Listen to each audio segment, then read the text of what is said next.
நாம் ஆண்டவரை தொழுவோம்.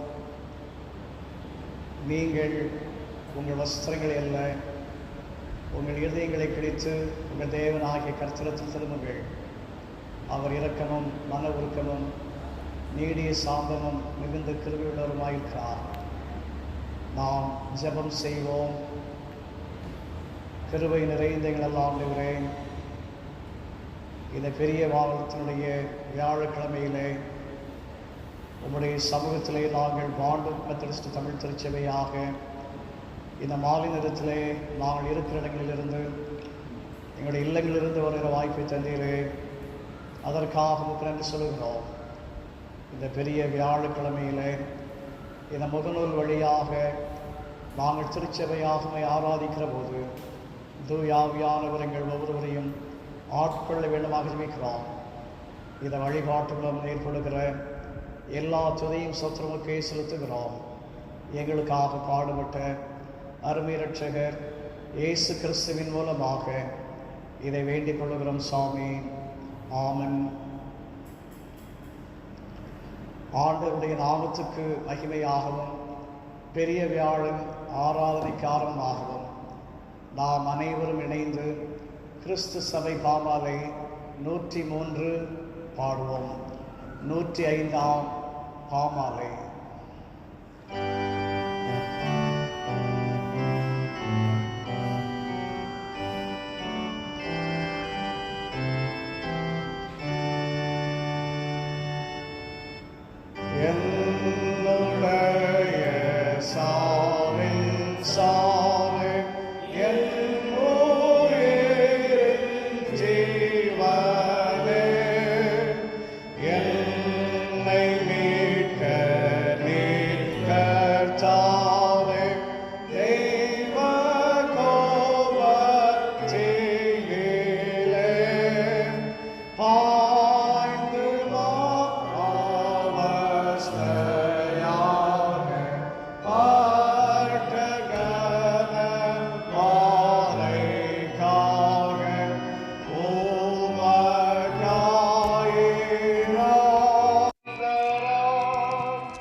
பெரிய வியாழக்கிழமை ஆராதனைக்கென்று முறையாக வாசிக்க குறிக்கப்பட்ட சிறப்பு சங்கீதம் 32. Responsive reading songs 32.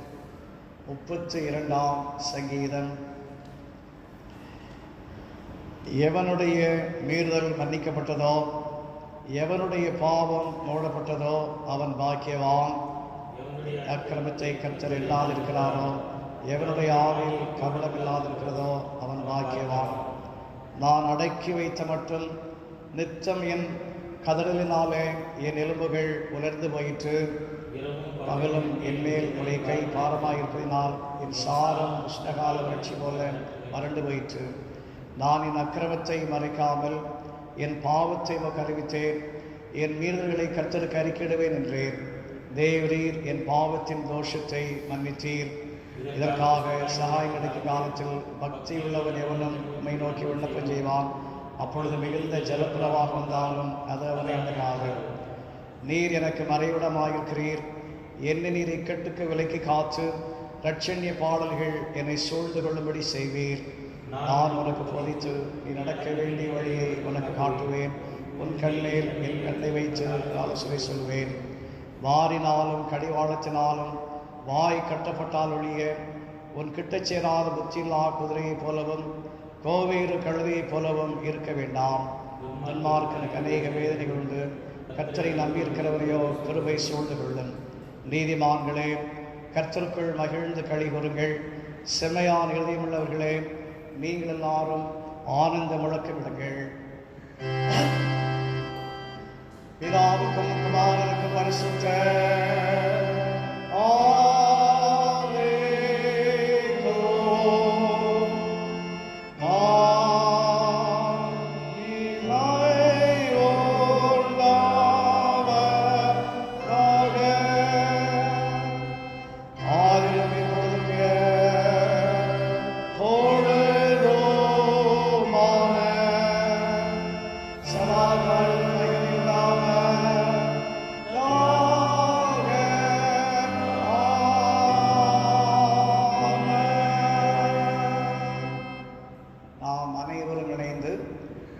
விசுவாசத்தை அப்போஸ்தல விசுவாச அறிக்கையோடு சேர்ந்து சொல்வோம்.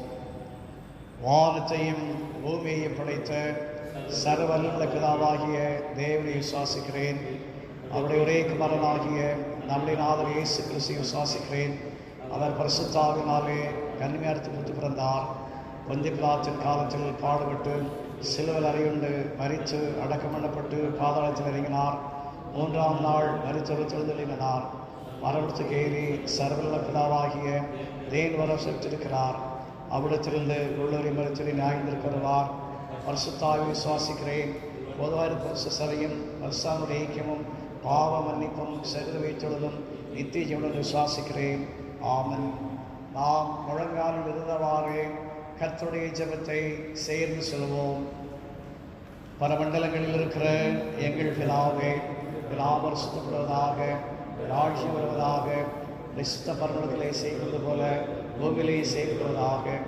அன்றங்கள் அப்பத்தை கொடுத்தாரும் எங்களுக்கு விரதமாயிற்று செல்வத்தை மன்னிக்கிறது போல எங்கள் குற்றங்கள் எங்களுக்கு மன்னியும். எங்களை சோதனைகள் பிரவேசிக்கப்படாமல் தீமையினரை ரட்சித்துக் கொள்ளும். ராட்சியமும் வல்லமையும் மகிமையும் என்னென்னைக்கு உடையவர்களே. ஆமன். அமருங்கள்.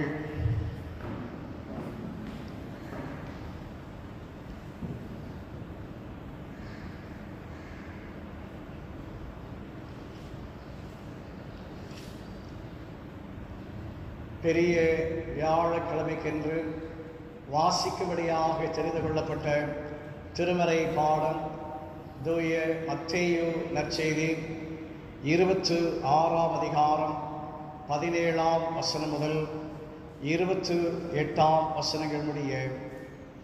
தூய மத்தேயு 26ஆம் அதிகாரம் 17ஆம் வசனம் முதல்.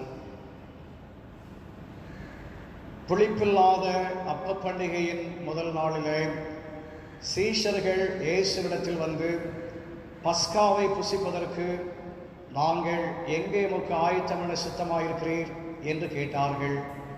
அதற்கு அவர், நீங்கள் நகரத்திலே இன்னார் இடத்திற்கு போய், என் வேலை சமீபமாயிருக்கிறது, உன் வீட்டிலே என் சீஷரோடு கூட பஸ்காவை ஆசரிப்பேன் என்று போதகர் சொல்லுகிறார் என்று அவனுக்கு சொல்லுங்கள் என்றார். இயேசு கற்பித்தபடி சீஷர்கள் போய் பஸ்காவை ஆயத்தம் பண்ணினார்கள். சாயங்காலமான போது 12 கூட அவர் பந்திருந்தார். அவர்கள் போஜனம் பண்ணுகையில் அவர், உங்களில் ஒருவன் என்னை காட்டிக் கொடுப்பான் என்று மெய்யாகவே உங்களுக்கு சொல்லுகிறேன் என்றார். அப்பொழுது அவர்கள் மிகவும் துக்கமடைந்து அவரை நோக்கி, ஆண்டவரே, நானோ நானோ என்று ஒவ்வொருவராய் கேட்க தொடங்கினார்கள். அவர் பிரதியுத்தரமாக, என்னோட கூட தாளத்தில் கையிடுகிறவனே என்னை காட்டிக் கொடுப்பார். மனுஷகுமாரன் தம்மை குறித்து எழுதியிருக்கிறபடியே போகிறார். ஆகிலும் எந்த மனுஷனால் மனுஷகுமாரன் காட்டிக் கொடுக்கப்படுகிறாரோ அந்த மனுஷனுக்கு ஐயோ!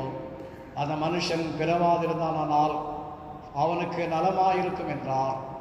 அவரை காட்டிக் கொடுத்த யூதாசும் அவரை நோக்கி, ரபி, நானோ என்றார்.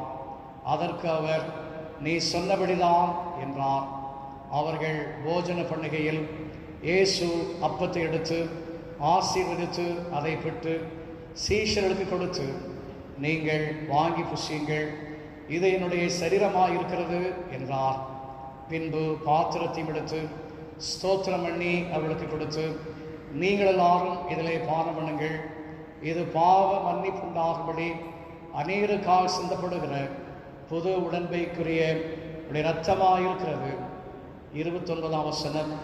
இது முதல் இந்த திராட்சை பழ ரசத்தை நவமானதாய் உங்களோட கூட என் பிதாவின் ராஜ்யத்தில் நான் பானம் பண்ணும் நாள் வரைக்கும் இதை பானம் பண்ணுவதில்லை என்று உங்களுக்கு சொல்லுகிறேன் என்றார். வாசிக்க வேண்டிய திருமறை பாடம் வாசித்தாயிற்று. நாம் ஜெபம் செய்வோம்.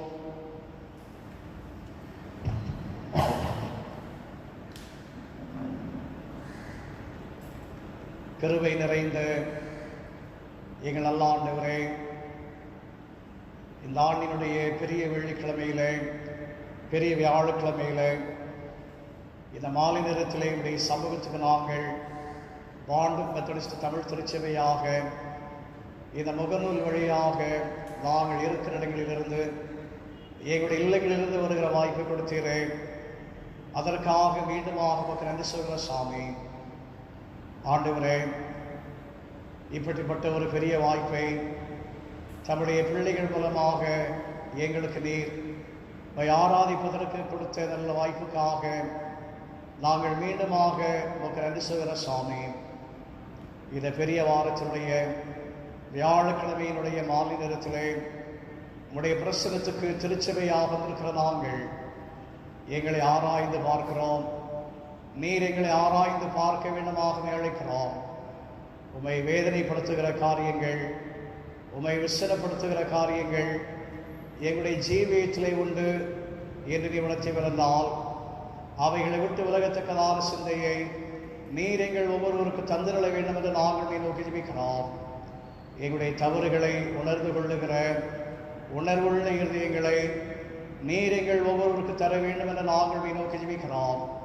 உம்முடைய சமூகத்திலே மனத்தாழ்மையோடு நாங்கள் அமர்ந்திருக்க, எங்களுடைய குறைகளை குற்றங்களை நாங்கள் அறிக்கை செய்ய, உம்முடைய நிறைவான இரக்கத்தை பெற்றவர்களாக நாங்கள் கடந்து செல்ல, இந்த ஆராதனையிலே உடைய பிரசனத்திலே வந்திருக்கிற எங்கள் ஒவ்வொருவருக்கும் நீர் உதவி செய்ய வேண்டும் என்று நாங்கள் நீ நோக்கி ஜெபிக்கிறோம். அருமையான இந்த பாண்டு மெத்தடிஸ்ட் தமிழ் திருச்சபைக்காக நமக்கு நன்றி சொல்லுகிறோம். இந்த திருச்சபையில் அங்க வகித்து ஆராதித்துக் கொண்டிருக்கிற அனைத்து அங்கத்தினர் குடும்பங்களுக்காக நாங்கள் நமக்கு நன்றி சொல்லுகிறோம். ஒவ்வொரு குடும்பத்தையும் தனித்தனியாக பேர் பேராக ஆண்டவரை உடைய பரிசுத்த சமூகத்திலே நினைவு கூறுகிறோம். சிறியோர் முதல் பெரியோர் வரை தேவரீர் ஒவ்வொருவரையும் தயவாக கண்ணோக்கி பார்த்து உங்களுடைய ஆசீர்வதிக்கிற கரங்களை நீட்டி நீர் ஒவ்வொருவரையும் ஆசீர்வதிக்க வேண்டும் என்று நோக்கி ஜெபிக்கிறோம். இப்போது ஆண்டவரே, என்னுடைய திருச்சபையிலே சுகவீனமாயிருப்பவர்களுக்காக, பலவீனமாயிருப்பவர்களுக்காக, வயோதிகர்களுக்காக, படிப்பு நிமித்தமாக, பணி நிமித்தமாக, வெளி மாநிலங்களிலே, வெளியிடங்களிலே வசித்துக் கொண்டிருக்கிற எங்களுடைய திருச்சபையின் அங்கத்தினர்களுக்காக, அவருடைய குடும்பங்களுக்காக நாங்கள் உங்களுக்கு நன்றி சொல்லி ஜெபிக்கிறோம். ஒவ்வொருவரையும் ஆண்டவரே, நீர் தனித்தனியாக பேர் பேராக குடும்பமாக நீர் ஆசீர்வதித்து ஆண்டவரே, இந்த மாலை நேரத்திலே உடைய சமூகத்திலே இந்த முதல்வர் வழியாக இல்லங்களிலிருந்து நாங்களுமே ஆராதிக்கிற போது தூய ஆவியானவருடைய அருள் பிரசரித்தினால் எங்கள் ஒவ்வொருவரையும் நீர் ஆட்கொண்டு எங்களுக்காக பாடுபட்ட சிலுவை நாதரை இந்த முதல்வர் வழியாக தரிசிக்க ஆராதிக்க நீர் கிருபை செய்ய வேண்டும் என்று நாங்கள் மீ நோக்கி ஜெபிக்கிற சாமி. குறிப்பாக வெளியிடங்களில் வசித்துக் கொண்டிருக்கிற சபை அங்கத்தினரை ஆண்டவரை இந்த நாளில் நீர் அதிகமாக ஆசிரித்து அவரவர் தங்கள் இடத்துல இருந்து ஆராதிக்க இந்த நாளுக்குரிய நன்மைகளை பெற்றுக்கொள்ள நீர் கிருபை செய்ய வேண்டும் என்று நாங்கள் மீ நோக்கி வேண்டிக் கொள்ளுகிறோம். ஆண்டவரே, இந்த திருச்சபையினுடைய எல்லா விதமான ஊழியங்களுக்காக நாங்கள் நன்றி சொல்லுகிறோம். ஞாயிறு பள்ளி, மெத்தடிஸ்ட் வாலிபர் ஐக்கியம், பெண்கள் கிறிஸ்தவ சேவை சங்கம், மெத்தடிஸ்ட் ஆண்கள், இல்ல ஜெப கூட்டங்கள், வெள்ளிக்கிழமை மாலை ஆராதனைகள் மற்றும் ஞாயிறு ஓய்வு நாள் ஆராதனைகள் அனைத்துக்காக நாங்கள் நன்றி சொல்லுகிறோம்.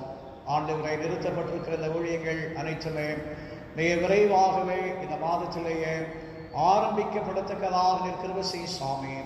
இந்த ஊழியங்களை ஆண்டவரை நான் அதிகமாக நேசிப்பதினாலே இந்த ஊழியங்கள் மூலமாக தேவனோடு சமாதானம் என்கிற நல்வரவை நாங்கள் பெற்றுக்கொண்டு வாழ்கிறதினாலே ஆண்டவரை நிறுத்தப்பட்டிருக்கிற முடங்கி போயிருக்கிற இந்த ஊழியங்களை நீர் மிக விரைவாக இடைவிட்டு எங்களுக்கு ஆரம்பித்து தர வேண்டும் என்று நாங்கள் நோக்கி ஜெபிக்கிறோம்.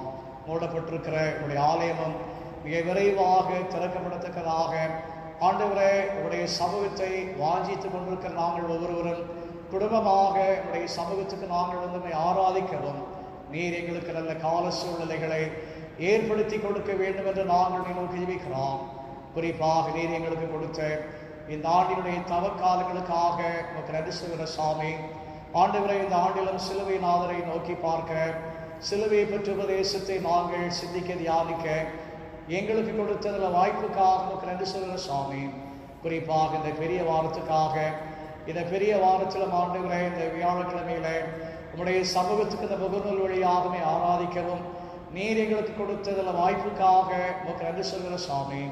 இந்த ஆராதனை நேரத்தில் உங்களுடைய சமூகத்தில் தன்னுடைய இல்லங்களிலிருந்து வந்திருக்கிற ஒவ்வொருவரையும் நீர் அதிகமாக ஆட்கொண்டு ஆண்டவரை எங்களுக்காக பாடுபட்ட உண்மை நாங்கள் அதிகமாக தரிசிக்க ஆராதிக்க இந்த நாளிலும் நீர் எங்களுக்கு ஏற்படுத்தின திவ்ய சாக்கிரமம் ஆகிய திருவிருந்தை குறித்து சிந்திக்க தியானிக்க அதை எங்களுக்கு என்னத்தை உணர்த்துகிறது என்பதை நாங்கள் கேட்டு பாக்கியம் அடைய நீர் எங்கள் ஒவ்வொருவருக்கும் கிருபை செய்ய வேண்டும் என்று நாங்கள் நோக்கி ஜெபிக்கிற சாமி. ஆண்டவரே, இந்த நாட்களில் எங்களுடைய நாட்டில் பரவி கொண்டிருக்கிற நடந்து கொண்டிருக்கிற இந்த கொரோனா தொற்று நோய் வியாதிக்காக சபையாக நோக்கி ஜெபிக்கிறோம். அநேக வாரங்களாக தேசத்தின் மக்கள் வெளியே வர முடியாத ஒரு சூழ்நிலையில வீட்டிலே முடங்கி போயிருப்பதை நீர் பார்க்கிறீர்களே. இந்த நோய் தொற்றினாலே அநேகர் பாதிக்கப்பட்டு மருத்துவமனைகளில் சிகிச்சை பெற்று வருவதை நீர் அறிகிறீர் ஆண்டவரே. இந்த நாட்களில் நீர் எங்களுடைய பாவங்களுக்காக மட்டுமல்ல, என் நோய்களுக்காக நீர் சிலுவை ரத்த சிந்தினீர் என்று விசுவாசிப்பதினால, நீர் சிந்தின சிலுவை ரத்தத்தினால நீர் ஒவ்வொருவரையும் ஆசிர கல்வி சுத்திகரிக்க ஜெபிக்கிறோம். இந்த நோய் தொற்றை ஒவ்வொருடைய உடம்பில் இருந்த ஆண்டவரே நீர் முழுமையாக நீக்கி விலக்கி அகற்றி ஆண்டவரே, உடைய திருச்சபை அங்கத்தினர்கள், தேசத்தின் மக்கள் அனைவருமே இந்த நோய் தொற்றிலிருந்து விடுபட்டவர்களாக ஆண்டவரே நல்ல ஒரு ஆரோக்கியமான ஒரு வாழ்க்கை வாழத்தக்கதாக நீர் கிருபை செய்யும் சாமி. பாராட்டிய மாநிலத்துக்காக ஜெபிக்கிறோம். ஆண்டவரை பாதிக்கப்பட்ட மக்களுக்காக ஜெபிக்கிறோம். அரசாங்கம் எடுக்கிற நடவடிக்கைகளுக்காக நன்றி சொல்லுகிறோம். ஆண்டவரே, நீர் மிக விரைவாகவே இந்த ஊரடங்கை தளர்த்தி மக்கள் நடமாடக்கூடிய அளவுக்கு ஒரு நல்ல சுகத்தை சூழ்நிலையை நீர் ஏற்படுத்தி கொடுத்து அதன் மூலமாக ஆலயங்கள் திறக்கப்படவும் உடைய சமூகத்துக்கு நாங்கள் பரிசுத்த அலங்காரத்தோடு வந்து ஆராதிக்க கிருபை செய்யும் சாமி. சொந்த மாநிலமாகிய தமிழகத்துக்காக ஜெபிக்கிறோம். அங்கு ஆண்டவரை பாதிக்கப்பட்டிருக்கிற மக்களை நீ சுகப்படுத்தி ஆரோக்கியப்படுத்த வேண்டிக் கொள்ளுகிறோம். இந்திய திருநாடு முழுவதும் ஆண்டவரை எல்லா மாநிலங்களையும் நீர் ஆட்கொண்டு பாதிக்கப்பட்டிருக்கிற அனைவரையும் ஆண்டவரை நீர் சுகப்படுத்தி ஆரோக்கியப்படுத்தி உடைய நாடு இந்த நோய் தொற்றுக்கு நீங்களாக ஆண்டவரை உடைய நாமம் தரிக்கப்பட்ட நாங்கள் ஒவ்வொருவரும் இந்த நாட்களிலே உடைய சமூகத்தில் எங்களை தாழ்த்தி ஜெபிக்கிற இந்த ஜெபத்தை கேட்டு உடைய நாட்டை எங்களுடைய தேசத்தை ஆசீர்வதிக்க வேண்டும் என்று நோக்கி ஜெபிக்கிறோம். அது மட்டுமல்ல, இந்த நோய் தொற்றினாலே பாதிக்கப்பட்டிருக்கிற உலகத்தினுடைய பிற நாடுகளுக்காக நோக்கி ஜெபிக்கிற சாமி. வல்லரசு நாடுகள் ஆண்டவரே, இன்னும் பிற நாடுகள் அனைத்துமே பாதிக்கப்பட்டிருப்பதை ஊடகங்கள் வழியாக பார்க்கிறோம். அப்படிப்பட்ட நாடுகளையும் ஆண்டவர் பொறுப்படுத்திக் கொண்டு அந்தந்த நாட்டு மக்களையும் ஆண்டவரை நீர் பரிகாரியாகி கர்த்தராக இருந்து சுகப்படுத்த, ஆரோக்கியப்படுத்த, குணப்படுத்த நாங்கள் நோக்கி ஜெபிக்கிறோம். ஆண்டவரை நீர் படைத்த உடைய மக்கள், உடைய நாம தரிக்கப்பட்ட உடைய மக்கள், உடைய நாமத்தின் மகிமைக்காக நீர் சிருஷ்டித்த மக்கள் ஒவ்வொருவரும் நல்ல உடல் ஆரோக்கியத்தோடு காணப்பட எப்போதுமே சேவிக்கிறவர்களாக, மகிமைப்படுத்துகிறவர்களாக உள்ளங்க நீர் கிருபை செய்ய வேண்டும் என்று நாங்கள் நோக்கி ஜெபிக்கிறோம். இந்த பெரிய வியாழக்கிழமையினுடைய மாலை நேரத்திலே உடைய சமூகத்திலே இந்த சொற்ப நேரம் கூடி எங்களுடைய இல்லங்களிலிருந்து நாங்களுமே ஆராதிக்கிற போது பிரகாசமுள்ள மனக்கண்களை எங்கள் ஒவ்வொருவருக்கு நீர் கொடுத்து ஆண்டவரே எங்களுக்காக பாடுபட்ட உம்மை நாங்கள் தரிசித்து ஆராதித்து பாக்கியமுடைய நீர் எங்களுக்கு கிருபை செய்ய வேண்டும் என்று நாங்கள் நோக்கி ஜெபிக்கிறோம். இந்த நாளிலும் நான் சிந்திக்கிற திருமறை உபதேசம் எங்கள் அனைவருக்கும் அதிக ஆசீர்வாதத்தை தர நீர் எங்கள் ஒவ்வொருவருக்கு உதவி செய்யும். உடைய குறைகளை உணர்கிறோம், குற்றங்களை உணர்கிறோம். நீர் எங்களுக்கு கிருபையாக இறங்கி பொறுத்தள்ளும். சகல துதியும் கனமும் மகிமையும் உமக்கே செலுத்துகிறோம். எங்களுக்காக பாடுபட்ட அருமை இரட்சகர் இயேசு கிறிஸ்துவின் மூலமாக இதை வேண்டிக் கொள்ளுகிறோம் சாமி. ஆமென். அவர்கள்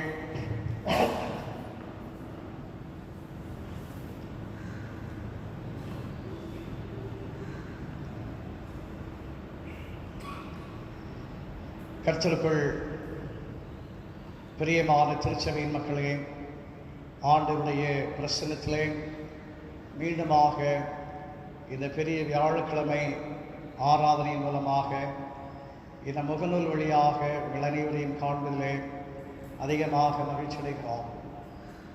ஆண்டுடைய பிரசன்னத்திலே உங்கள் இல்லங்களிலிருந்து வந்திருக்கிறவர்கள் அனைவரையும் இந்த ஆராதனைக்கு அன்பாக வரவேற்கிறோம். கர்த்தர்களோரையும் அதிகமாக ஆசீர்வதிப்பாராக.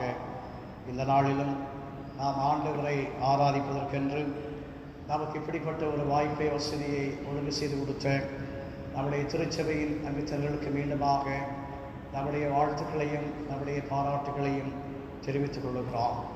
நம்முடைய சபை ஊழியங்கள் மிக விரைவாக ஆரம்பிக்கப்பட, நம்முடைய ஆலயமானது மிக விரைவாக திறக்கப்பட சபை அங்கத்தினர்கள் தொடர்ந்து பாரத்தோடு இந்த காரியத்துக்காக தினமும் ஜெபிக்குமாறு உங்கள் அனைவரையும் அன்பாக கேட்டுக்கொள்கிறோம். கர்த்தர் சித்தமானால் நாளை பெரிய வெள்ளிக்கிழமை ஆண்டவர் சிலுவையை நமக்காக மரித்த நல்ல நாள்.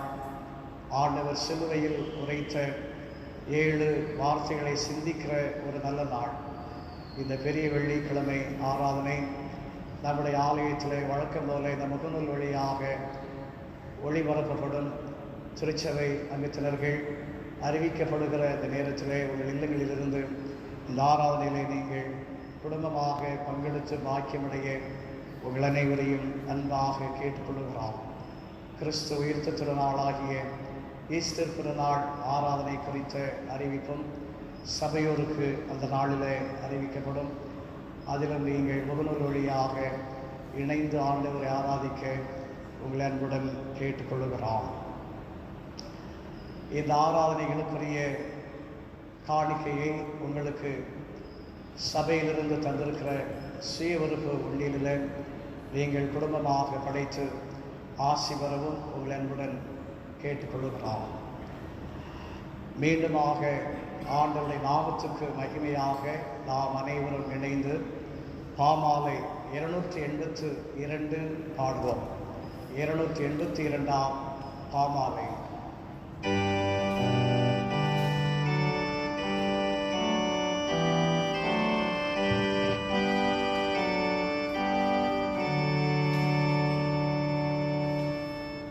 So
பெரிய வியாழன் சிந்தனைக்கென்று தெரிந்து கொள்ளப்பட்ட திருமறை திருவசனம் இந்த நாளுக்குரிய நிருப பகுதியான திருத்தொண்டராகிய தூய பவுலார் கொரிந்தியருக்கு எழுதின முதலாம் நிருபம் 5ஆம் அதிகாரம் 7ஆம் வசனத்தின் இறுதி பாகம்.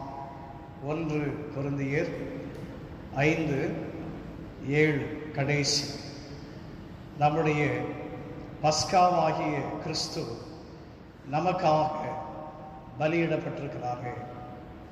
ஜெபம் செய்வோம். கிருபை நிறைந்த எங்கள் நல்ல ஆண்டவரே, உம்முடைய பிரசன்னத்திலே இந்த பெரிய வியாழன் மாலை நேரத்திலே எங்களுடைய இல்லங்களிலே நாங்கள் இருக்கிற இடங்களிலே அமர்ந்தவர்களாக இந்த முகநூல் வழியாக நாங்கள் திருச்சபையாக கூடி வந்திருக்கிறோம். உங்களுடைய திருவசனத்தை இந்த நாளிலே சிந்திக்க இருக்கிறோம், தியானிக்க இருக்கிறோம். இந்த சிந்தனை நேரத்தை எங்கள் அனைவருடைய ஆத்மாவுக்கும் பயனுள்ளதாக்கி தாரும். இயேசு கிறிஸ்து நிமித்தமே இதை வேண்டிக் கொள்கிறோம் சுவாமி. ஆமென்.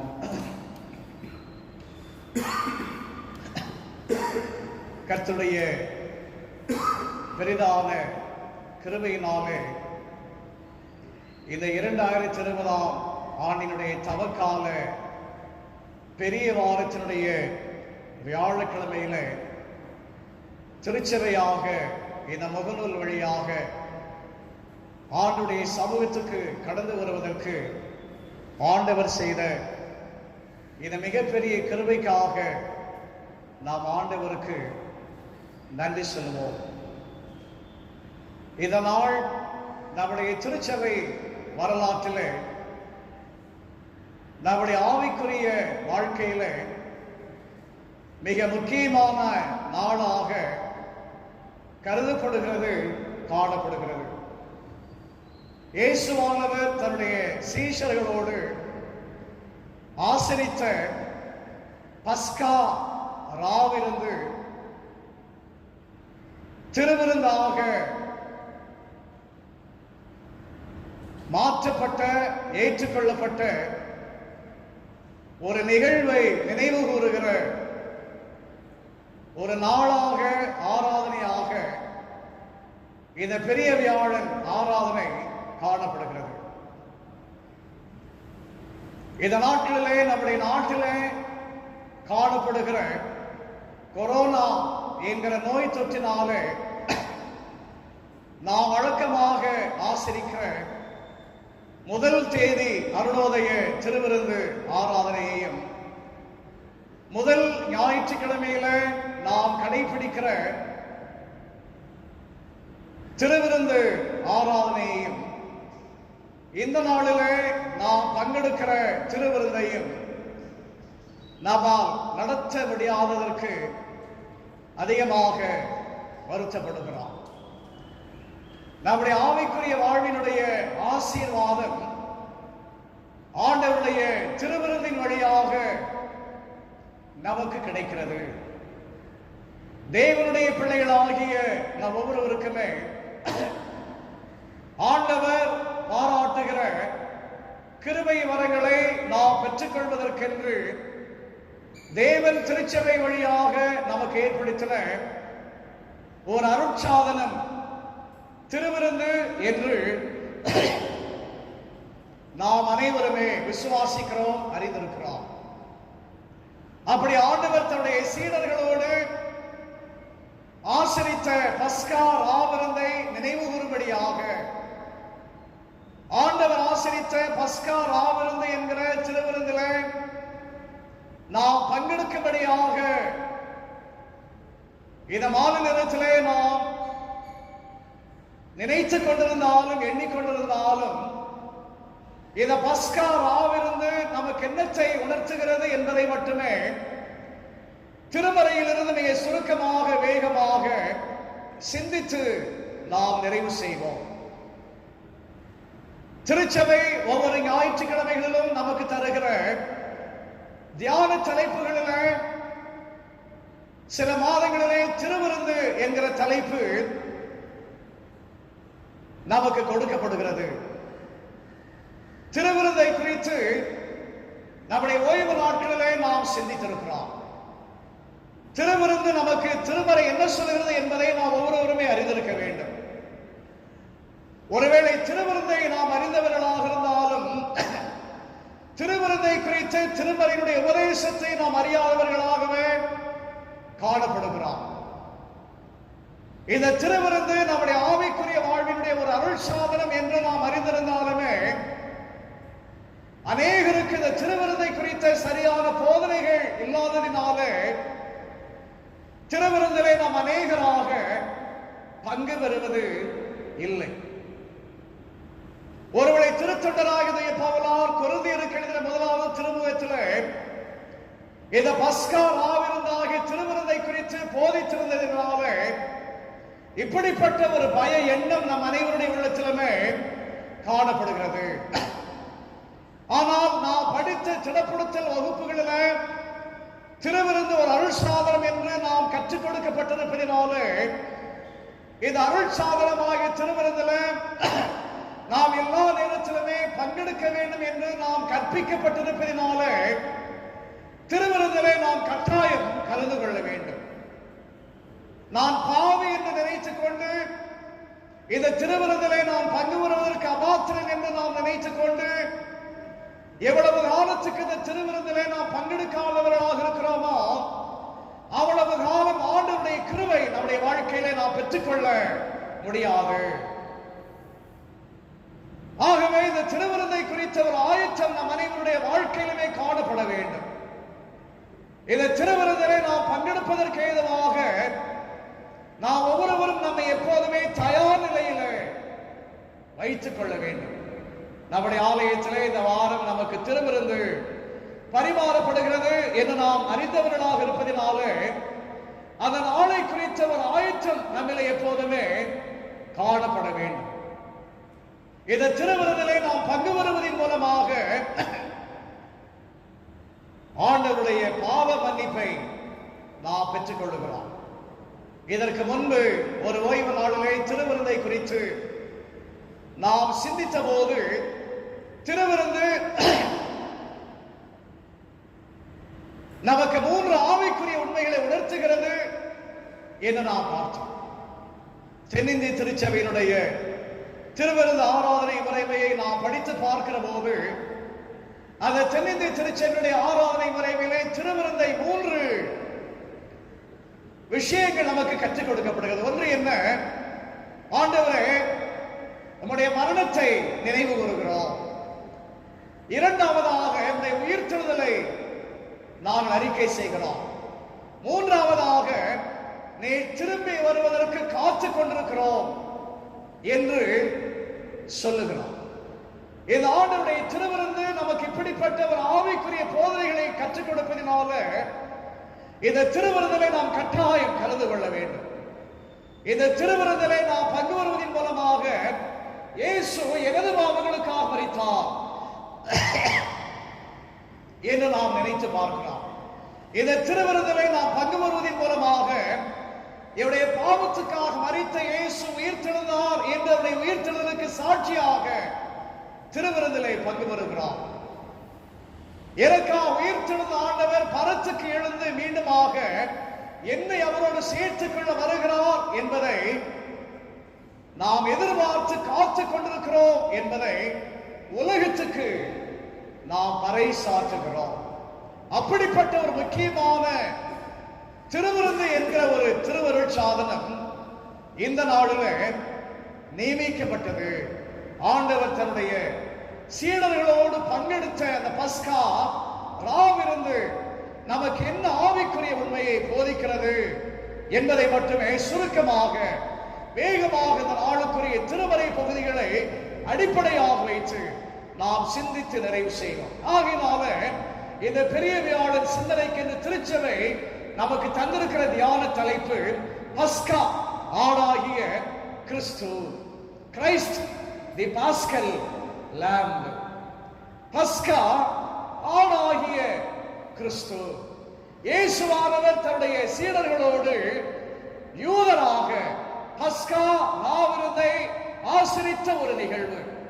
இந்த நாளில் நான் படிக்க கேட்ட திருமறை பாடமாகிய மத்தேயு நற்செய்தி 26ஆம் அதிகாரத்தில் 17ஆம் வசனத்திலிருந்து 30ஆம் வசனங்கள் முடிய நாம் படித்து தெரிந்து கொள்ளுகிறோம். பஸ்கா என்கிற எபிரேய சொல்லுக்கு அர்த்தம் என்ன என்றால் கடந்து செல்லுதல் என்று அர்த்தம். விடுதலை பயணத்தில் யாத்திராகமத்தின் புத்தகத்தில் 12ஆம் அதிகாரத்தில் நாம் இதை படித்து தெரிந்து கொள்ளுகிறோம். இந்த பஸ்கா எந்த மாதத்தில் நடைபெற்றது என்றால் யூத ஆண்டில முதல் மாதமாக அழைக்கப்படுகிற நிசான் மாதத்தில் 14ஆம் தேதியில ஆசரிக்கப்பட்ட, கடைபிடிக்கப்பட்ட, கொண்டாடப்பட்ட ஒரு நிகழ்வு தான் இந்த பஸ்கா ஆசரிப்பு. இந்த பஸ்கா ஆசரிப்பை குறித்து யாத்திராவும் 12ஆம் அதிகாரம் மிக தெளிவாக விளக்கமாக நமக்கு விளக்குகிறது. ஒரு வீட்டில் எத்தனை அங்கத்தினர்கள் வசித்துக் கொண்டிருக்கிறார்களோ அத்தனை எண்ணிக்கைக்கு தக்கதாக ஆட்டுக்குட்டியை அடிக்க வேண்டும் என்று 4ஆம் வசனத்தில் நாம் படித்து தெரிந்து கொள்ளுகிறோம். பஸ்கா எதனுடைய அடையாளமாக யாத்திராவும் 12ஆம் அதிகாரத்தில் படிக்கிறோம் என்றால் மீட்பினுடைய ஒரு அடையாளமாக, அல்லது விடுதலையினுடைய ஒரு அடையாளமாக, ரட்சிப்பினுடைய ஒரு அடையாளமாக யாத்திராகமம் 12ஆம் அதிகாரம் நமக்கு சொல்லுகிறது. அப்படிப்பட்ட ஒரு மீட்பின் அடையாளம் தான் நாம் கடைபிடிக்கிற ஆசரிப்பாகிய திவ்ய சாக்கிரமம் ஆகிய கர்த்தருடைய ராப்போஜனம் ஆகிய பரிசுத்த நற்கருணை என்கிற திருவிருந்து. இந்த திருவிருந்து ஆண்டவர் நம்முடைய வாழ்க்கையிலே கொடுத்த மீட்பினுடைய அடையாளமாக கருதப்படுகிறது, காணப்படுகிறது. நம்முடைய வாழ்க்கையில மீட்பை, ரட்சிப்பை, விடுதலையை தருவதற்காக கிறிஸ்து பஸ்கா ஆடாக சிலுவையில் தன்னை பலியிடுவதற்கென்று ஒப்பு கொடுத்தார் என்பதைத்தான் இந்த நாள் நமக்கு கற்றுக் கொடுக்கிறது. ஆகவே இந்த பஸ்கா ஆடாகிய கிறிஸ்து நமக்காக என்ன ஆவிக்குரிய ஆசீர்வாதங்களை தம்முடைய மரணத்தின் வழியாக செய்து கொடுத்தார் என்பதை சுருக்கமாக வேகமாக நாம் சிந்தித்து நிறைவு செய்வோம். தியானத்துக்கு என்று நாம் படிக்க கேட்ட இந்த 1 கொரிந்தியர் 5ஆம் அதிகாரத்தினுடைய 7ஆம் வசனத்தினுடைய கடைசியில் பவுலார் எழுதுகிறார், நம்முடைய பஸ்காவாகிய கிறிஸ்து நமக்காக பலியிடப்பட்டிருக்கிறார் என்று சொல்லுகிறார். முதலாவதாக இந்த பஸ்காவாகிய கிறிஸ்து யார் என்றால் அடிக்கப்படும் ஆட்டுக்குட்டி. நம்முடைய பாவத்துக்கென்று அடிக்கப்பட்ட ஆட்டுக்குட்டி கிறிஸ்து என்று இந்த 1 கொரிந்தியர் 5ஆம் அதிகாரத்தினுடைய 7ஆம் வசனத்தில் நாம் படித்து தெரிந்து கொள்ளுகிறோம். இயேசு கிறிஸ்து பழுதற்ற ஒரு ஆடு. பஸ்கா ஆசரிப்புக்கென்று தேவனுடைய ஜனத்தார் பழுதற்ற ஆடை அவர்கள் பலி செலுத்த வேண்டும் என்று யாத்திராகமம் 12ஆம் அதிகாரத்தில் நாம் படித்து தெரிந்து கொள்ளுகிறோம். அப்படிப்பட்ட ஒரு பழுதற்ற ஆடாக இயேசுவானவர் காணப்பட்டார்.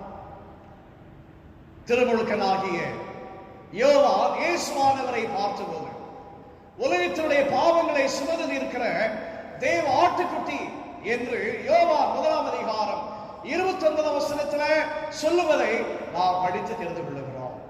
உலகத்தினுடைய பாவத்தை சுமந்து இருக்கிற தேவ ஆட்டுக்குட்டி என்று திருமுழுக்கனாகிய யோவான் இயேசுவானவரை அடையாளம் காட்டுவதை அந்த வசனம் மிக தெளிவாக சொல்கிறது. இதிலிருந்து நாம் என்னத்தை அறிந்து கொள்ளுகிறோம்? ஜனங்களுடைய மீட்புக்கென்று, ரட்சிப்புக்கென்று, விடுதலைக்கென்று அடிக்கப்படுகிற பழுதற்ற ஆடு இயேசு கிறிஸ்து என்று நாம் அறிந்து கொள்ளுகிறோம், தெரிந்து கொள்ளுகிறோம். எபிரேயர் 9ஆம் அதிகாரம் 22ஆம் வசனத்தை நாம் படித்து பார்க்கிற போது, ரத்தம் சிந்துதல் இல்லாமல் பாவ மன்னிப்பு உண்டாகாது. மனிதனுடைய வாழ்வில் மீட்படைய வேண்டும் என்றால், ரட்சிப்படைய வேண்டும் என்றால், பாவத்திலிருந்து அவன் கழுவப்பட வேண்டும் என்றால் ரத்தம் சிந்தப்பட வேண்டும். அப்படி இயேசு கிறிஸ்து மனிதனுடைய பாவத்திலிருந்து அவரை ரட்சிப்பதற்காக, மீட்பதற்காக, விடுதலையை தருவதற்காக தன்னை பஸ்கா ஆடாக சிலுவையில் ஒப்பு கொடுத்தார். அதைத்தான் லேவியராகமம் 17ஆம் அதிகாரம் 11ஆம் வசனத்திலுமே நாம் படித்து தெரிந்து கொள்ளுகிறோம். ரத்தத்தின் வழியாகத்தான் பாவ மன்னிப்பு உண்டாகிறது. ஆக இயேசு கிறிஸ்து தன்னை பஸ்கா ஆடாக ஒப்பு கொடுத்ததை நாம் படித்து தெரிந்து கொள்ளுகிறோம். இந்த நாளிலே நாம் திருமறை பாடமாக படித்த மத்தேயு நற்செய்தி 26ஆம் அதிகாரத்தில் 26ஆம் வசனத்திலிருந்து நாம் என்னத்தை படித்து தெரிந்து கொள்ளுகிறோம்? அவர் போஜன பண்ணுகையில் இயேசு அப்பத்தை எடுத்து ஆசீர்வதித்து அதை பிட்டு சீஷனுக்கு கொடுத்து, நீங்கள் வாங்கி புசியுங்கள், இது என்னுடைய சரீரமாயிருக்கிறது என்றார். அப்பத்தை எடுத்து ஆசீர்வதித்து சீடர்களுக்கு கொடுத்த போது அவர் சொல்லுகிறார், இது என்னுடைய சரீரமாயிருக்கிறது. அப்படி என்றால் என்ன? உடைய மீட்புக்கென்று, உடைய ரட்சிப்புக்கென்று பிற்கப்பட்ட என்னுடைய சரீரம் இந்த அப்பம் என்று ஆண்டவர் அப்பத்தை ஆசீர்வதித்து கொடுப்பதை நாம் படித்து தெரிந்து கொள்ளுகிறோம். ஆக திருவிருந்திலே நாம் பங்கெடுக்கிற போது நாம் பெற்றுக்கொள்ளுகிற அப்பமானது ஆண்டவருடைய சரீரம். ஆகவேதான் திருத்தொண்டராகிய பவுலார் சொல்லுகிறார், இயேசு கிறிஸ்து நமக்காக பஸ்கா ஆடாக பலியிடப்பட்டார் என்று. இயேசுவானவர்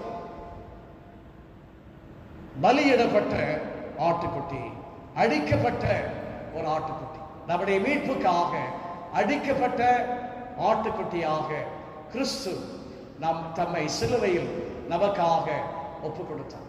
இந்த ஆண்டவருடைய சரீரத்தில் நாம் பங்கெடுக்கிற போதெல்லாம், பங்கெடுக்க வருகிற போதெல்லாம் இப்படிப்பட்ட ஒரு உணர்வு நமக்கு இருக்க வேண்டும். கர்த்தருடைய பிரகாரத்தில் நான் முழங்கால் படியிட்டு என்னுடைய கைகளிலே நான் பெற்றுக்கொள்கிற இந்த அப்பமானது என்னுடைய ஆண்டவர் எனக்காக, என்னுடைய பாவத்துக்காக, பாவத்துக்குரிய தண்டனையாக பிட்ட தன்னுடைய சரீரம் என்கிற ஒரு நினைப்பு, எண்ணம், உணர்வு நம்முடைய உள்ளத்தில் காணப்பட வேண்டும். இரண்டாவதாக, கிறிஸ்து அடிமையாகும் ஆட்டுக்குட்டி. அடிக்கப்படும் ஆட்டுக்குட்டி என்பது மட்டுமல்ல, அடிமையாகும் ஆட்டுக்குட்டி. ஏசாயா 53ஆம் அதிகாரத்தை நாம் படித்து பார்க்கிற போது 7ஆம் வசனத்தில் நாம் என்ன படிக்கிறோம்? அவர் நெருக்கப்பட்டும் ஒடுக்கப்பட்டும் இருந்தார், ஆனாலும் தம்முடைய வாயை அவர் திறக்கவில்லை. அடிக்கப்படும்படி கொண்டு போகப்படுகிற ஒரு ஆட்டுக்குட்டியை போலவும், தன்னை மயிர் கத்தரிக்கிறதுக்கு முன்பாக சத்தமிடாதிருக்கிற ஒரு ஆட்டை போலவும் அவர் தம்முடைய வாயை திறவாதிருந்தார் என்று இயேசுவானவருடைய பாடுகளை குறித்து, சிலுவை மரணத்தை குறித்து எத்தனையோ நூற்றாண்டுகளுக்கு முன்பாக இறைவாக்கினராகிய ஏசாயா தீர்க்க தரிசனமாக பார்த்து முன்னுரைப்பதை நாம் படித்து தெரிந்து கொள்கிறோம். அடிக்கப்படும்படி கொண்டு போகப்படுகிற ஒரு ஆட்டுக்குட்டி, மயிர் கத்தரிக்கிறதுக்கு முன்பாக சத்தமிடாதிருக்கிற ஒரு ஆடு என்று ஏசாயா இயேசுவானவரை குறிப்பிடுவதை நாம் படித்து தெரிந்து கொள்கிறோம். பழைய ஏற்பாட்டில் பலியாடு எப்படி இழுத்து செல்லப்பட்டு அடிக்கப்படுகிறதோ, அதுபோல இயேசுவானவர் நமது பாவங்களுக்காக தம்மை தாமாகவே முன்வந்து ஒப்பு கொடுத்தார். இயேசு கிறிஸ்து அடிபடும் ஆட்டுக்குட்டி மட்டுமல்ல, இரண்டாவதாக அடிமையாகும் ஆட்டுக்குட்டி. என்ன தன்னுடைய வாழ்விலே நடந்தாலும் சரி, அதை சந்தோஷத்தோட மகிழ்ச்சியோடு மனநிறைவோடு ஏற்றுக்கொள்ளுகிற ஒரு ஆட்டை போல, ஆட்டுக்குட்டியை போல இயேசுவானவர் முழுமையாக தன்னை ஒப்பு கொடுத்ததை இந்த 7ஆம் வசனத்தில் நாம் படித்து தெரிந்து கொள்ளுகிறோம். கலாத்தியருக்கு எழுதின திருமுகத்தில் திருத்தொண்டராகிய பவுலார் சொல்லுகிறார். திருப்பிக் கொள்ளுங்கள், கலாத்தியர் 1ஆம் அதிகாரம் 4ஆம் வசனம். அவர் நம்மை இப்பொழுது இருக்கிற பொல்லாத பிரபஞ்சத்தினின்று விடுவிக்கும்படி நம்முடைய பிதாவாகிய தேவனுடைய சித்தத்தின்படியே நம்முடைய பாவங்களுக்காக தம்மை தாமே ஒப்பு கொடுத்தார். நம்முடைய பாவங்களுக்காக தம்மை தாமே ஒப்பு கொடுத்தார் என்று தெளிவாக எழுதுவதை நாம் படிக்கிறோம். இயேசுவானவர் நமது பாவங்களுக்காக தன்னை அடிமையை போல ஒப்பு கொடுத்தார் என்று பவுலார் சொல்லுகிறார். ஆக இந்த திருவிருந்து நமக்கு என்னத்தை உணர்த்துகிறது? ஆண்டவர் நமக்காக பஸ்கா ஆடாக தன்னை பலியிட்டது மட்டுமல்ல, நமது பாவங்களுக்காக, நமது வாழ்வினுடைய மீட்புக்காக, ரட்சிப்புக்காக, விடுதலைக்காக தன்னை அடிமையை போல் ஆண்டவர் அர்ப்பணித்ததை இந்த திருவிருந்து, ராவிருந்து நமக்கு உணர்த்துகிறது. மூன்றாவதாக, முடிவாக, இந்த திருவிருந்து நமக்கு என்னத்தை உணர்த்துகிறது? அது ஆண்டவராக இயேசு கிறிஸ்து எப்படிப்பட்டவராக தன்னை நமக்கு அடையாளப்படுத்துகிறார். அழியா வாழ்வருளுகிற ஆட்டுக்குட்டியாக ஆண்டவர் தன்னை அடையாளப்படுத்துகிறார். எபிரேயருக்கு எழுதின நிருபத்தில் 9ஆம் அதிகாரத்தில் 10ஆம் வசனத்தில் 12ஆம் வசனத்தில் நான் படித்து தெரிந்து கொள்கிறோம். எபிரேயர் 9ஆம் அதிகாரம் 12ஆம் வசனம். வெள்ளாட்டு கடா இளங்காலை இவருடைய ரத்தத்தினாலே அல்ல, தம்முடைய சொந்த ரத்தத்தினாலும் ஒரே தர மகா பரிசுத்த ஸ்தலத்திலே பிரவேசித்து நித்திய மீட்பை உண்டு பண்ணினார் என்று ஆண்டவருடைய சிலுவை மரணத்தை குறித்து எபிரேய ஆக்கியோர் நமக்கு எழுதுகிறார். வெள்ளாட்டு கடா இளங்காலை ரத்தத்தினாலே அல்ல, தம்முடைய சொந்த ரத்தத்தினால் ஒரே தர மகா பரிசுத்த ஸ்தலத்திலே பிரவேசித்து நித்திய மீட்பை நமக்கு உண்டு பண்ணினார். தம்முடைய சொந்த ரத்தத்தை சிந்தி நமக்கு ஆண்டவர் மீட்பை உண்டு பண்ணியிருக்கிறார். இந்த மீட்பு நிச்சயமான ஒரு மீட்பு என்று பவுலார் எழுதுகிறார். அப்படி என்றால் என்ன? இந்த திருவிருந்தின் மூலமாக அடிக்கப்படுகிற ஆட்டுக்குட்டி ஆகிய இயேசு கிறிஸ்துவினுடைய சிலுவை மரணத்தின் மூலமாக, அடிமையாக தன்னை அர்ப்பணித்த இயேசு கிறிஸ்துவினுடைய சிலுவை மரணத்தின் மூலமாக ஆண்டவர் நமக்கு அழியா வாழ்வை தருகிறார். ஆக இந்த கிறிஸ்து யார்? இந்த இயேசு யார்? அழியா வாழ்வருளுகிற ஆட்டுக்குட்டி, நித்திய மீட்பை நமக்கு தருகிற தேவ ஆட்டுக்குட்டி. அதைத்தான் திருமுழுக்கன் யோவான் சொன்னார். யோவான் 1ஆம் அதிகாரம் 29ஆம் வசனத்தில், இதோ உலகத்தின் பாவங்களை சுமந்து இருக்கிற தேவ ஆட்டுக்குட்டி என்று சொன்னார். ஆண்டவர் தன்னுடைய சொந்த ரத்தத்தை நமக்காக சிலுவையிலே சிந்தினதினாலே பாவ மன்னிப்பாகிய மீட்பு நமக்கு கிடைத்திருக்கிறது. அதைத்தான் யோவான் தன்னுடைய நிருபத்தில், முதலாம் நிருபத்தில் மிக அருமையாய் சொல்லுகிறார். 1 யோவான் 1:7 படித்து பார்க்கிற போது நமக்கு தெரியும், இயேசு கிறிஸ்துவினுடைய இரத்தம் சகல பாவங்களையும் நீக்கி நம்மை சுத்திகரிக்கிறது என்று எழுதுகிறார். இந்த ஆண்டவருடைய இரத்தம் நம்முடைய பாவங்கள் முழுமையை நீக்கி நமக்கு விடுதலையை தருகிறது என்று சொல்லுகிறார். அதைத்தான் இந்த நாளுக்குரிய நற்செய்தி பாகத்தில் நாம் படித்து தெரிந்து கொள்கிறோம். மத்தேயு 26ஆம் அதிகாரத்தினுடைய 27ஆம் வசனம் சொல்கிறது, பாத்திரத்தையும் எடுத்து ஸ்தோத்திரம் பண்ணி அவர்களுக்கு கொடுத்து, நீங்கள் எல்லாரும் இதிலே பானம் பண்ணுங்கள், இது பாவ மன்னிப்பு உண்டாகும்படி அநேருக்காக சிந்தப்படுகிற புது உடன்படிக்கைக்குரிய என்னுடைய இரத்தமாயிருக்கிறது என்றார். ஆண்டவர் பாத்திரத்தை எடுத்து அந்த திராட்சை ரசத்தை ஆசீர்வதித்து சீடர்களுக்கு கொடுக்கிற போது சொல்லுகிறார், பாவ மன்னிப்பு உங்களுக்கு உண்டாகும்படி அநேருக்காக சிந்தப்படுகிற என்னுடைய இரத்தம், உங்களோடு என்னுடைய இந்த இரத்தத்தின் மூலமாக ஒரு புதிய உடன்படிக்கையை நான் செய்திருக்கிறேன் என்று ஆண்டவர் சொல்லுகிறார். ஆக ஆண்டவருடைய இரத்தம் புது உடன்படிக்கையினுடைய ஒரு அடையாளம், நம்முடைய மீட்பினுடைய ஒரு அடையாளம்.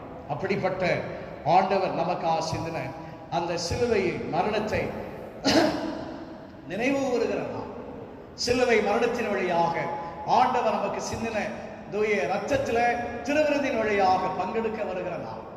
இதை பற்றிய ஒரு ஆவிக்குரிய கருத்தோடு, எண்ணத்தோடு, சிந்தையோடு தேவ சமூகத்துக்கு, கர்த்தருடைய பிரகாரத்துக்கு நாம் சபையாக கூடி வர வேண்டும்.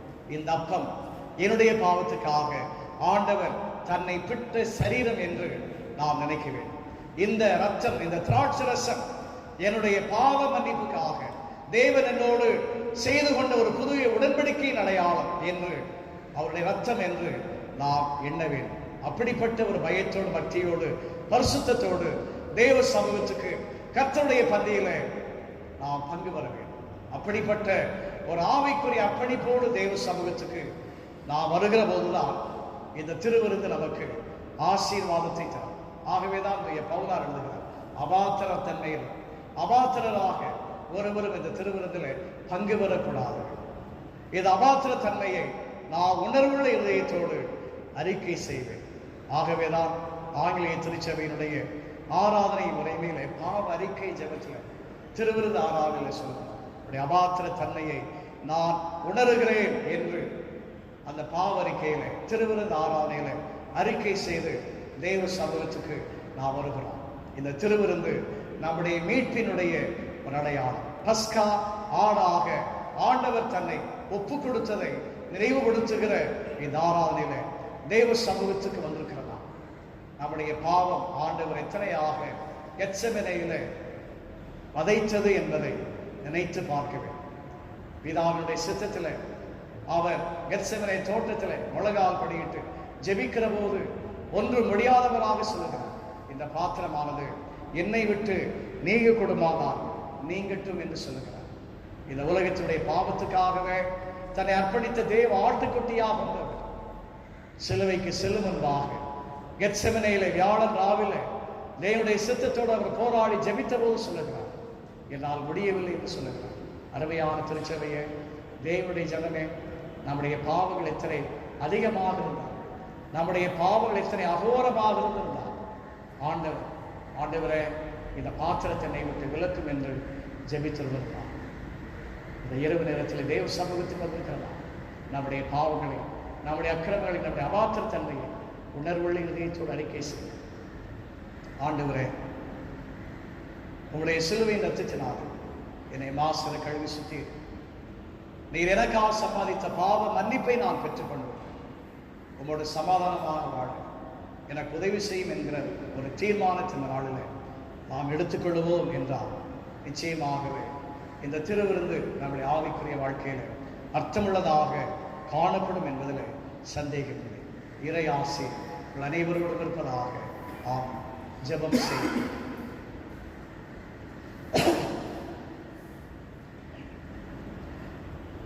கிருபை நிறைந்த எங்கள் நல்ல ஆண்டவரே, உங்களுடைய சமூகத்துக்கு நாங்கள் மீண்டும் திருச்சபையாக இருக்கிறோம்.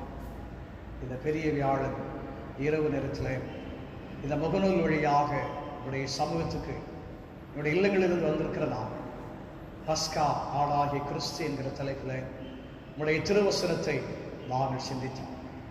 ஆண்டவரே, நீர் அடிக்கப்படும் ஆடு, அடிமைப்படுத்தின ஒரு ஆடு, அழியா வாழ்வை அருளின ஒரு ஆடு என்று இந்த நாளுக்குரிய திருமறை பகுதிகள் வழியாக சிந்தித்த சாமி, இந்த திருவிருந்து உண்மையாக என்னுடைய ஜீவியத்தில் நித்திய மீட்பை தருகிற ஒரு திருவிருந்தாக காணப்படும்.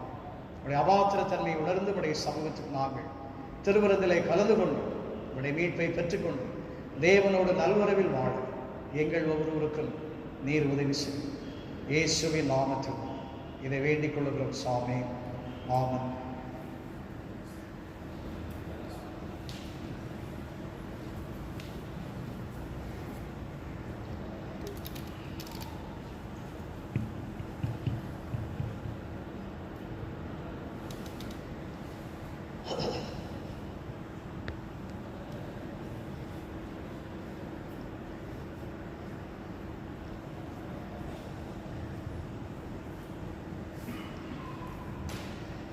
மீண்டுமாக ஆண்டவருடைய நாமத்துக்கு மகிமையாக கிறிஸ்தவ கீர்த்தனைகள் 46 பாடுவோம்.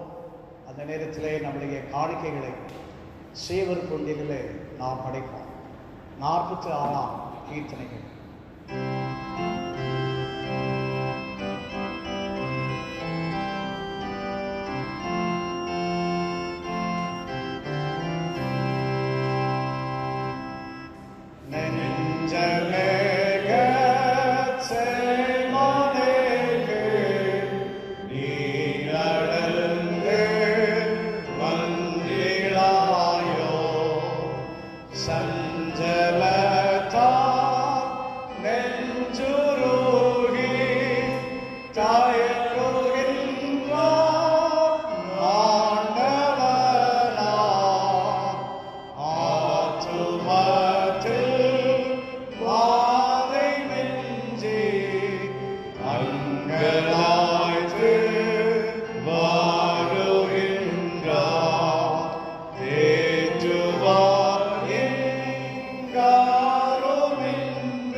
கிருபை நிறைந்த எங்கள் நல்ல ஆண்டவரே, உங்களுடைய பிரசன்னத்திலே எங்கள் இல்லங்களிலிருந்து, நாங்கள் இருக்கிற இடங்களிலிருந்து இந்த பெரிய வியாழத்தினுடைய வியாழக்கிழமையில் திருச்சபையாக ஒரு வாய்ப்பை தந்திரேன். அதற்காக நன்றி சொல்கிற சாமி. எங்களுக்காக இந்த நாளில் நம்முடைய சீடர்களோடு நீர் ஆசிரித்த பஸ்கா ராவிருந்துக்காக நாங்கள் மீண்டுமாக உங்களுக்கு நன்றி சொல்லுகிறோம். ஆண்டவரே, உடைய சரீரத்தை எங்களுக்காக விட்டீர், உடைய இரத்தத்தை எங்களுக்காக நீர் சிலுவையில் சிந்தினீர். அதை உடைய வருகை வரை நாங்கள் கடைபிடிக்க கைக்கொள்ள இந்த நாளிலே எங்களுக்கு கற்றுக் கொடுத்தீர், கட்டளை கொடுத்தீர். அப்படிப்பட்ட இந்த அருள் சாதனமாகிய திருவிருந்துக்காக உங்களுக்கு நன்றி சொல்கிற சாமி.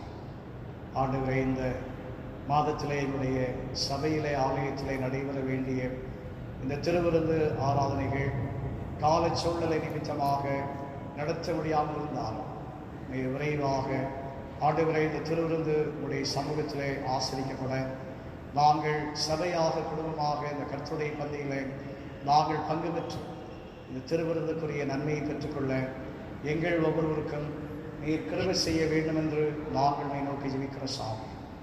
ஆண்டவரே உடைய பாவத்து நிமித்தம் எத்தனையாக இந்த வியாழ நிறைவில் நீர் வாதிக்கப்பட்டீர், சோதிக்கப்பட்டீர், எத்தனையாக நீர் துயரப்பட்டீர், துக்கப்பட்டீர், வேதனைப்பட்டீர், எல்லாவற்றையும் நினைத்து பார்க்கிற சாமி. கெத்செமனேயிலே பிதாவுடைய சித்தத்துக்கு நீர் முற்றிலுமாக அர்ப்பணித்தவராக, ஒப்புக் கொடுத்தவராக போராடி ஜெபித்த அந்த ஜெபத்தை நான் நினைத்து பார்க்கிறோம். இந்த பாத்திரம் என்னை விட்டு நீங்க கொடுமானால் நீங்கட்டும் என்று முடியாதவராக ஆண்டவரை ஜெபித்த ஒரு ஜெபத்தை நினைத்து பார்க்கிற சாமி. இவருடைய பாவங்களை தயவாக மன்னிக்க வேண்டும் என்று ஜெபிக்கிற சாமி. அக்கிரமங்களை நீர் எங்களுக்கு தயவாக மன்னிக்க வேண்டும் என்று ஜெபிக்கிற சாமி. உங்களுடைய சிலுவை மரணத்தின் மூலமாக இந்த திருவிருந்தின் மூலமாக எங்களுக்கு நீர் ஏற்படுத்தி கொடுத்த ஆண்டவரே இந்த நித்திய மீட்பை நாங்கள் அடைந்து கொண்டவர்களாக எப்போது நாங்கள் உங்களை சந்தோஷப்படுத்துகிறவர்களாக, மகிழ்ச்சிப்படுத்துகிறவர்களாக உங்களோட நல்வரவிலே நாங்கள் வாழ எங்கள் ஒவ்வொருவருக்கும் நீர் உதவி செய்ய சாமி. இந்த நாளிலும் ஆண்டவரே உடைய சமூகத்துக்கு வந்திருக்கிற நாங்கள் காணிக்கை படைக்க நீர் கொடுத்த வாய்ப்புக்காக நன்றி சொல்லுகிறார். ஒரு புண்ணியங்களிலே படைத்திருக்கிற இந்த நாளுக்குரிய காணிக்கை அங்கீகாரம் ஆசிரியம் லாபத்துக்கு மகிமையாக பயன்படுத்தும். படைத்தோர் கரங்களையும் ஆண்டவர் பலப்படுத்தி உற்சாகப்படுத்தும். மீண்டுமாக உடைய சமூகத்தில் நாளை தினத்தில் பெரிய வெள்ளிக்கிழமை வழியாக இந்த முகநூல் வழியாக நாங்கள் வந்து சிலுவை நோக்கி பார்க்க, சிலுவின் உபதேசத்தை கேட்டு பாக்கியமடைய எங்கள் ஒவ்வொருவருக்கும் நீர் அருள் செய்யும். உடைய பாதுகாப்புக்கும் பராமரிப்புக்கும் எங்கள் யாவரையும் அர்ப்பணிக்கலாம். எங்களுக்காக பாடுபட்ட அருமை இரட்சகர் இயேசு கிறிஸ்துவின் மூலமாக இதை வேண்டிக் கொள்ளுகிறோம் சாமி. ஆமென். தேவனுடைய இரக்கமுள்ள கிருபைக்கு பராமரிப்புக்குள்ள குவிக்கலாம். கர்த்தருடைய ஆசீர்வதித்து காக்குகிறவர். கர்த்தர் தம்முடைய திருமுக பிரகாசத்தை உங்கள் மேல் வீச பண்ணி உங்கள் மேல் கிருபையாயிருக்கிறார். கர்த்தர் தம்முடைய திருமுகத்தை உங்கள் மேல் எடுக்க பண்ணி உங்களுக்கு சமாதானம் கட்டளையிடக்கிறார். பிதா, குமாரன், பரிசுத்தாவி ஆகிய சர்வ வல்லமை பொருந்திய தேவனுடைய ஆசீர்வாதம் உங்களுக்குள்ளே இருந்து எப்போதும் உங்களோட நிலைத்திருக்க கடவுள்.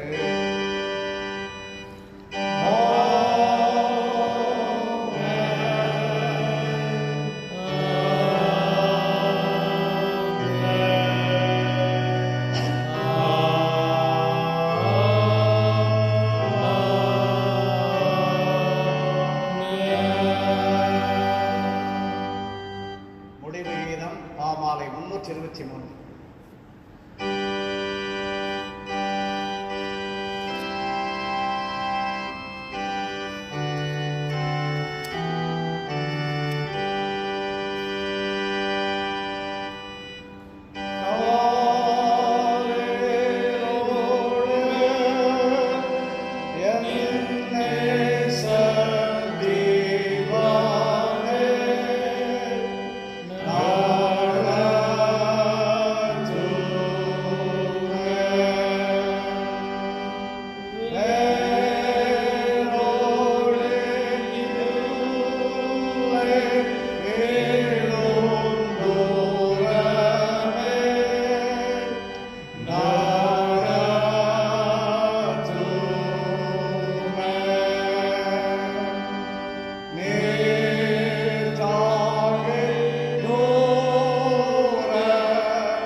தெய்வ சமாதானத்தோட காத்துக்கொள்ளும்.